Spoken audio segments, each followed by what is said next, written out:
Hi friends, అందరికీ నమస్కారం. మీరందరూ ఎంతగానో ఇష్టపడే ఇల్లు, ఇల్లాలు, పిల్లలు సీరియల్ యొక్క మరో ఉత్కంఠభరితమైన ఎపిసోడ్ విశ్లేషణతో మీ ముందుకు వచ్చేశాను. ఈరోజు ఎపిసోడ్ మామూలుగా లేదు ఫ్రెండ్స్. ఎన్నో మలుపులు, ఎన్నో భావోద్వేగాలు. భర్త ప్రేమ కోసం పరితపిస్తున్న భార్య ఆవేదన ఒకవైపు, కూతురి కాపురం నిలబెట్టడం కోసం ఎంతకైనా తెగించడానికి సిద్ధపడిన తల్లిదండ్రుల ఆరాటం మరోవైపు.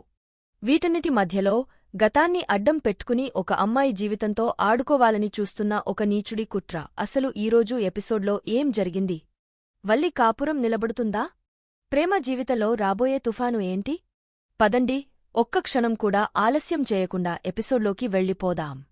ఈలోపే దయచేసి ఈ వీడియోకి ఒక లైక్ కొట్టేయండి. రాబోయే ఎపిసోడ్లో ఏం జరగబోతుందో మీ ఊహల్ని, మీ విశ్లేషణని కింద కామెంట్స్ రూపంలో తప్పకుండా పంచుకోండి. ఇంకా మన ఛానల్ని సబ్స్క్రైబ్ చేసుకోకపోతే ఇప్పుడే ఆ బటన్ని నొక్కేసి పక్కనే ఉన్న గంట సింబల్ని కూడా యాక్టివేట్ చేసుకోండి. అప్పుడే నేను పెట్టే ప్రతి అప్డేట్ మీ వరకు వెంటనే చేరుతుంది. ఇక కథలోకి వస్తే, ఎపిసోడ్ ప్రారంభమే వల్లి కన్నీళ్లతో మొదలవుతుంది. తన భర్త చందు తనని దూరం పెడుతున్నాడన్న బాధ ఆమె కళ్లలో స్పష్టంగా కనిపిస్తోంది. ఎంతో ఆశతో, ఆర్తితో చందు దగ్గరికి వెళ్ళి, అదేంటి బావా? మా అమ్మానాన్నలు చేసిన తప్పుకి, దానికి ఏమాత్రం సంబంధం లేని నన్నెందుకు ఇలా శిక్షిస్తున్నావు? నీకు నాకు మధ్య ఈ దూరం ఎందుకు? అని అడుగుతుంది. ఆమె గొంతులో బాధ, కళ్లలో నీళ్లు చూస్తుంటే మనకే గుండె తరుక్కుపోతుంది. కాని చందు మనసు కరగలేదు. అతని గుండె రాయిలా మారిపోయింది. వల్లివైపు కనీసం చూడకుండా, ఎంతో కఠినంగా, తప్పు ఎవరు చేసినా జరిగిన మోసం మోసమే. ఆ గాయం చాలా పెద్దది, అది అంత సులభంగా మానదు అని అంటాడు.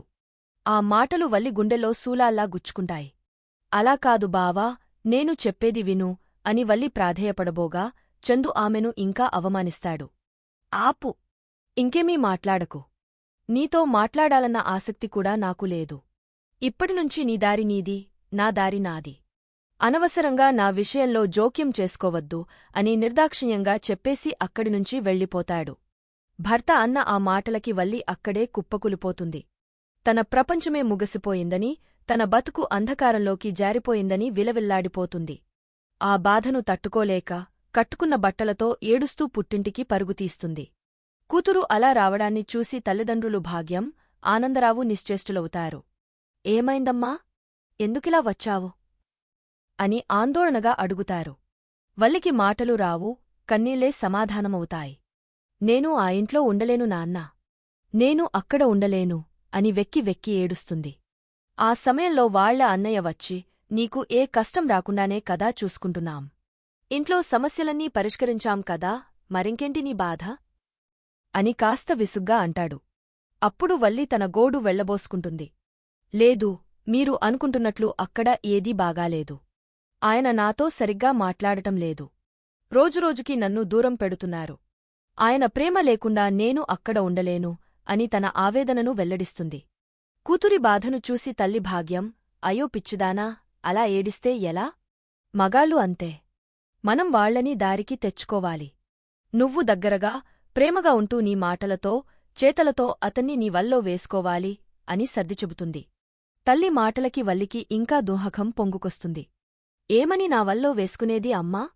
ఆయన నా ముఖం కూడా చూడటం లేదు. ఆ 10 లక్షల విషయంలో నేను కూడా వాళ్లతో కలిసి మోసం చేశానని అనుమానిస్తున్నాడు.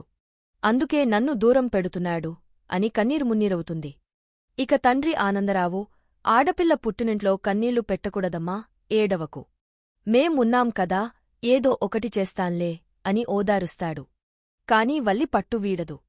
మీరేం చేస్తారో నాకు తెలీదు. ఆ 10 లక్షలు ఆయన చేతిలో పెడితేనే నన్ను నమ్ముతారు. నాతో మళ్లీ మామూలుగా ఉంటారు. ఆయన నాతో ప్రేమగా ఉండాలంటే మీరు ఆ డబ్బు తీసుకురావాల్సిందే. ఆయన లేకపోతే నేను బ్రతకలేను. నాకు ఆయనే ముఖ్యం. ఆ డబ్బు ఇచ్చేవరకు నేను ఈ ఇంట్లోంచి కదలను, ఆ ఇంటికి వెళ్లను. నా కాపురం నిలబడాలంటే నాకు 10 లక్షలు కావాలి అని భీష్మించుకుని కూర్చుంటుంది. కూతురి పరిస్థితి చూసి భాగ్యం, ఆనందరావుల గుండెలు బరువెక్కుతాయి. చేసేది లేక, సర్లేనమ్మా, నువ్వు ఏడవకు. ఏదో ఒకటి చేసి ఆ 10 లక్షలు నీకు ఇస్తాము. ముందు నువ్వు ఇంటికి వెళ్ళు. లేకపోతే మీ అత్తమామలకి అనుమానం వస్తుంది అని బ్రతంలాడి పంపిస్తారు. వల్లి వెళ్ళిపోయిన తర్వాత ఆనందరావు, భాగ్యం, కూతురికి మాటైతే ఇచ్చేశావు. కాని మన దగ్గర చిల్లిగవ్వలేదు. ఇప్పుడు 10 లక్షలు అంటే మాటలా? ఎక్కడినుంచి తెస్తావు? అని నిస్సహాయంగా అడుగుతాడు. అందుకు భాగ్యం, ఏవండీ, మనం ఎన్ని తప్పులు చేసినా ఆ దేవుడు మనల్ని ఏదో ఒక రూపంలో ఆదుకుంటూనే ఉన్నాడు కదా. ఇప్పుడు కూడా మన కూతురి కాపురం నిలబెట్టడానికి ఆయనే ఏదో ఒక దారి చూపిస్తాడు అని అంటుంది. ఆమె ఆ మాట అనడం పూర్తి చేసిందో లేదో వారి ఇంటి ముందు ఒక ఖరీదైన కారు వచ్చి ఆగుతుంది. అందులోంచి భద్రావతి, విశ్వ దిగుతారు. వాళ్లని చూసి ఆనందరావు గుండె ఆగనంత పనవుతుంది. భయంతో వణికిపోతాడు. భాగ్యం అతన్ని సముదాయించి వాళ్లని లోపలికి ఆహ్వానిస్తుంది. మీరేంటి మా ఇంటికి వచ్చారు? అని భాగ్యం సూటిగా అడుగుతుంది. భద్రావతి ఎంతో అహంకారంగా, ఏంటి? రాకూడదా? అని బదులిస్తుంది. మీరు మా వియపురాలికి బద్ధశత్రువులు కదా, అందుకే అడిగాను అని భాగ్యం అంటుంది. అప్పుడు భద్రావతి అసలు విషయం చెబుతుంది. చూడు భాగ్యం, పాత పగలన్నీ మర్చిపోదాం అనుకుంటున్నాను. 25 నా చెల్లి దూరమై, నా మేనకోడలు దూరమై ఆ బాధలో రగిలిపోయాను. కాని ఇప్పుడు ఆ కుటుంబాన్ని నాశనం చేస్తే వాళ్లు కూడా బాధపడతారు. అందుకే అంతా మర్చిపోయి వాళ్లతో మంచిగా ఉందామని అనుకుంటున్నాను. మీకు డబ్బు అవసరం ఉందని మాకు తెలుసు. మీకు కావలసిన 10 లక్షలు మేము ఇస్తాం. కాని దానికి బదులుగా మీరు మాకు ఒక చిన్న సహాయం చేయాలి అని అంటుంది. భాగ్యం అనుమానంగా, డబ్బు ఇస్తామంటున్నారు అంటే ఏదో కొంప కూల్చే పనే అయుంటుంది. ఏంటో చెప్పండి అని అడుగుతుంది. ఏం లేదు, మా విశ్వకి రామరాజుగారి చిన్న కూతురు అమూల్యని ఇచ్చి పెళ్లి చేయాలని ఉంది. కాని మేము అడిగితే వాళ్లు ఒప్పుకోరు. అందుకే మీ అమ్మాయి వల్లి ద్వారా వాళ్ళిద్దరి మధ్య ప్రేమ పుట్టేలా చేయాలి. మీ అమ్మాయి అక్కడ ఉండి మాకు కొంచెం సహకరిస్తే చాలు. ఈ పని చేసినందుకు మీకు 10 లక్షలు ఇస్తాం అని భద్రావతి తన కుట్రను వివరిస్తుంది. ఆనందరావు, భాగ్యం ఒకరి ముఖాలు ఒకరు చూసుకుంటారు. ఇంతలో విశ్వ డబ్బుల సూట్కేస్ తెచ్చి వాళ్ల ముందు పెడతాడు. కట్టల కట్టల నోట్లను చూసి వారి కళ్ళు బైర్లు కమ్ముతాయి. ఒకవైపు కూతురి కాపురం, మరోవైపు కళ్ల ముందు కనిపిస్తున్న డబ్బు. వాళ్ల మనస్సాక్షి చచ్చిపోయింది. మన అమ్మాయి కాపురం నిలబడాలంటే ఈ డబ్బు అవసరం భాగ్యం, ఒప్పుకో అని ఆనందరావు అంటాడు. ఇంకేముంది, భాగ్యం ఆ డబ్బు తీసుకుని, మీరు చేసే పనిలో కుట్రలు లేవు కాబట్టి ఒప్పుకుంటున్నాం. మా అమ్మాయికి నేను ఏం చెప్తే అది చేస్తుంది. మీ అల్లుడికి పెళ్లైపోయినట్లే అనుకోండి.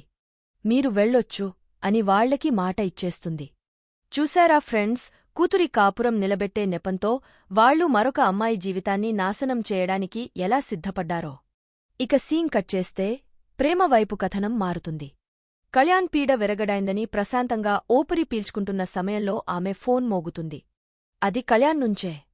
ప్రేమ కోపంగా ఫోన్ లిఫ్ట్ చేసి, ఏంట్రా నీకు ఇంకా బుద్ధి రాలేదా? రోడ్డు మీద కుక్కని కొట్టినట్టు కొట్టాను, ఇంకా సిగ్గు రాలేదా? నీ బ్లాక్మెయిల్కి నేను భయపడను అని అంటుంది. అప్పుడు కళ్యాణ్ తన అసలు స్వరూపం చూపిస్తాడు. ప్రేమా, ఫోటోలకి నువ్వు భయపడవేమో. కాని నువ్వు ధీరజ్ని ప్రేమించి పెళ్లి చేసుకోలేదని, నాతో లేచివస్తే నేను వదిలేయడం వల్లే మీ అత్తవాళ్లు బలవంతంగా ఈ పెళ్లి చేశారని మీ మామయ్యకి తెలిస్తే ఏమవుతుందో ఊహించుకో. ఆయన గుండె ఆగపోతుంది. గంటలోపు నేను చెప్పిన అడ్రస్కి రాకపోతే ఈ నిజం నేను మీ మామయ్య ముందే బయటపెడతాను అని బెదిరించి ఫోన్ కట్ చేస్తాడు. ఆ మాటలతో ప్రేమ కాళ్ల కింద భూమి కంపించినట్టు అవుతుంది. అయ్యో, ఈ నిజం మామయ్యకి తెలిస్తే ఆయన తట్టుకోలేరు. నన్ను నమ్మి ఈ పెళ్లి చేసిన అత్తయ్య, నర్మద పరువు పోతుంది. వాళ్లని నేను సమస్యల్లోకి నెట్టకూడదు.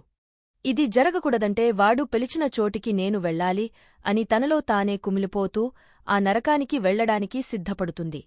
పాపం ప్రేమ తన వాళ్ల కోసం ఎంత త్యాగానికైనా సిద్ధపడింది. మరోవైపు ఆనందరావు, భాగ్యం ఆ డబ్బుల సంచితో నడుస్తూ వస్తుంటారు. ఈ డబ్బు వల్ల మనకి ఏ ప్రమాదం రాదు కదా అని ఆనందరావు భయంగా అడుగుతాడు.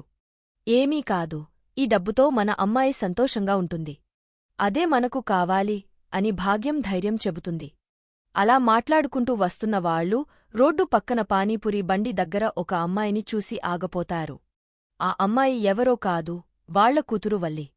భర్త తనతో మాట్లాడటం లేదన్న బాధలో 2 రోజులుగా సరిగ్గా అన్నం తినని వల్లి అక్కడ పానీపురి తింటూ ఉండటం చూసి వాళ్లు షాక్ అవుతారు. డబ్బు అయితే చేతికి వచ్చింది, కాని ఈ డబ్బు వాళ్ల కూతురి జీవితంలో సంతోషాన్ని నింపుతుందా లేక కొత్త సమస్యల్ని సృష్టిస్తుందా?